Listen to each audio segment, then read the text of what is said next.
Hello everyone, welcome to my channel. So continuing with the chapter friction, today we'll do the factors affecting friction.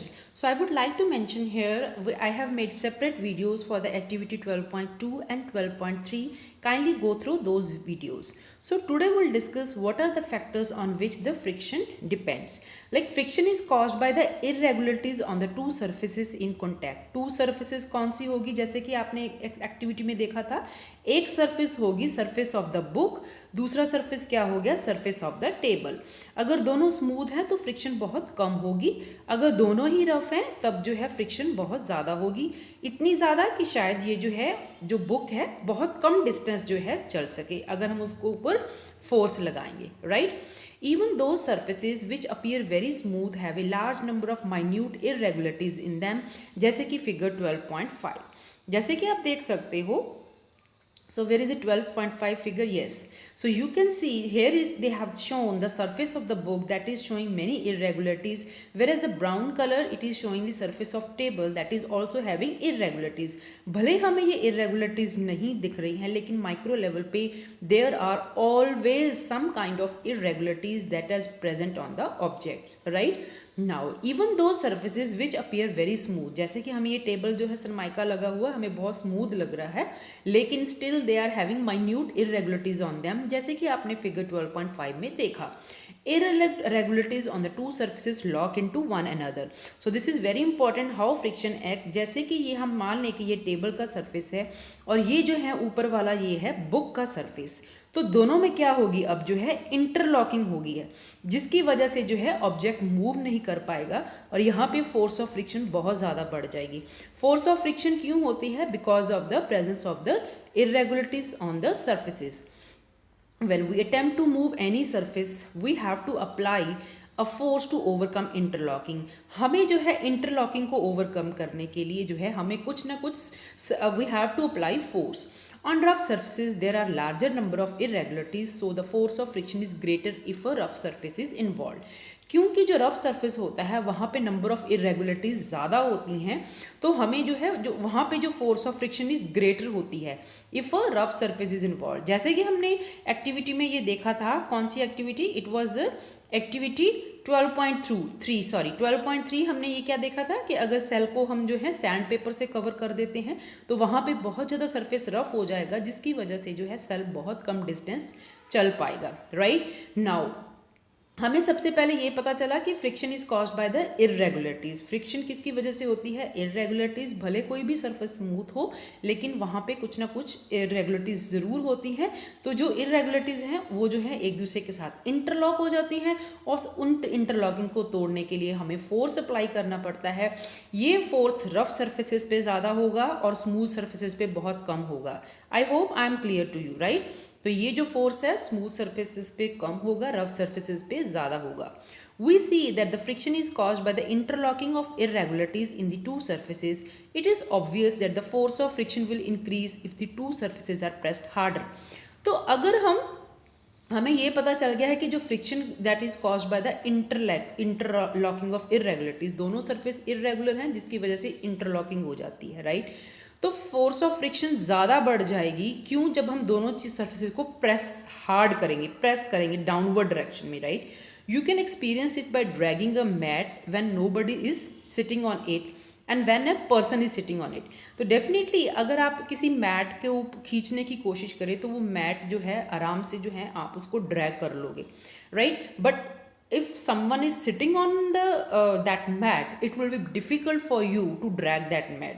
क्यों, क्योंकि वहाँ पे जो है irregularities जो है इंटरलॉक हो गई हैं, right. And we are pressing it hard, ठीक है, क्योंकि दो सर्फेसेस हैं, they are getting pressed hard. Now you have to push on the box to keep it moving, right. जैसे कि आप 12.6 फिगर में देख रहे हो. Recall your experience when last time you moved a heavy box from one place to another. तो आपने force में ये जो है हमने ये एक्टिविटी की थी कि हमने फोर्स लगाई थी तो ये ऑब्जेक्ट मूव किया था. If you have no such experience, get the experience now. What is easier to move the box from rest or to move it or when it is already in motion.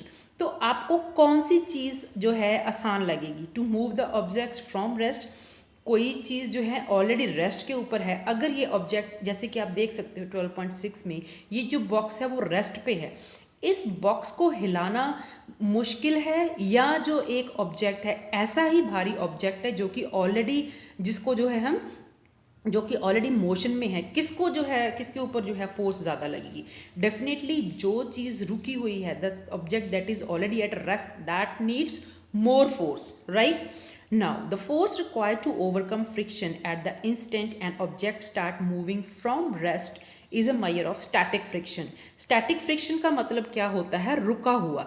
जैसे कि आपने 12.6 में देखा कि अब ये जो ऑब्जेक्ट है ये अभी रुका हुआ है, तो आप उसको बहुत धक्का लगाओगे तब जाकर ये जो है कब जो है ये मूव करना शुरू होगा, राइट? तो ये force that is required to overcome friction at the instant and object start moving from rest. अभी ये ऑब्जेक्ट रेस्ट पे है, लेकिन जब भी ये धीरे से भी ड्रैग करेगा, that is a measure of static friction, right? तो अब जो है जितनी हमें फोर्स लगानी पड़ेगी इस ऑब्जेक्ट को from the state of rest, that is called as the static friction. On the other hand, the force required to keep the object moving with the same speed is a measure of sliding friction. अब supposedly 12.6 figure में आपने देखा ये जो box है अब जो है धीरे धीरे चलने लग गया, आप उसको कामयाब हो गए हो, तो अब ये धीरे धीरे चलना है, तो अब आपको जो है इस बॉक्स को घसीटना आसान हो जाएगा क्योंकि आपने स्टैटिक फ्रिक्शन को ओवरकम कर लिया है।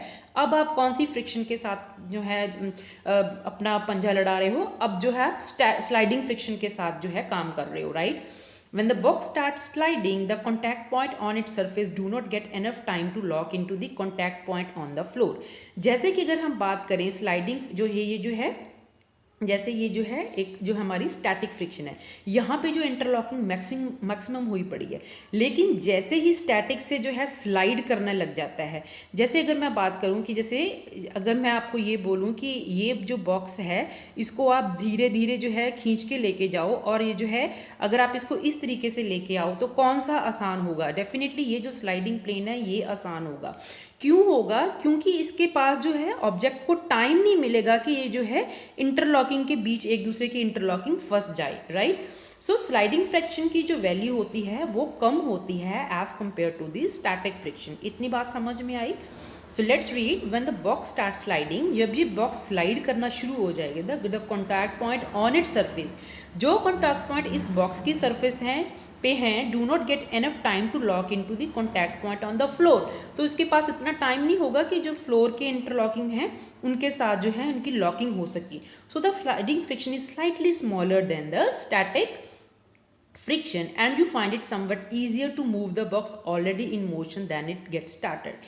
तो यहाँ पे आपको बहुत इंपॉर्टेंट याद करनी है कि जो स्लाइडिंग फ्रिक्शन होती है उसकी जो वैल्यू होती है वो कम होती है as compare to the static friction, definitely.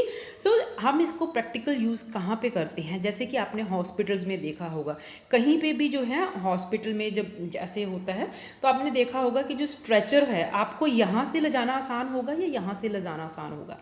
Definitely यहाँ पे ले जाना जो है आपको आसान होगा।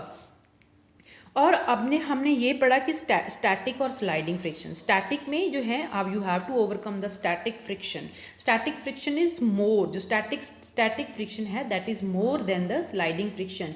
इसलिए जब कोई रुकी हुई चीज़ है, when the object is rest we have to apply more force, rather अगर कोई ऑब्जेक्ट ऑलरेडी मूव कर रहा है उसके ऊपर हमें जो है फोर्स कम लगानी पड़ेगी। I hope you got the concept. Thank you so much for watching.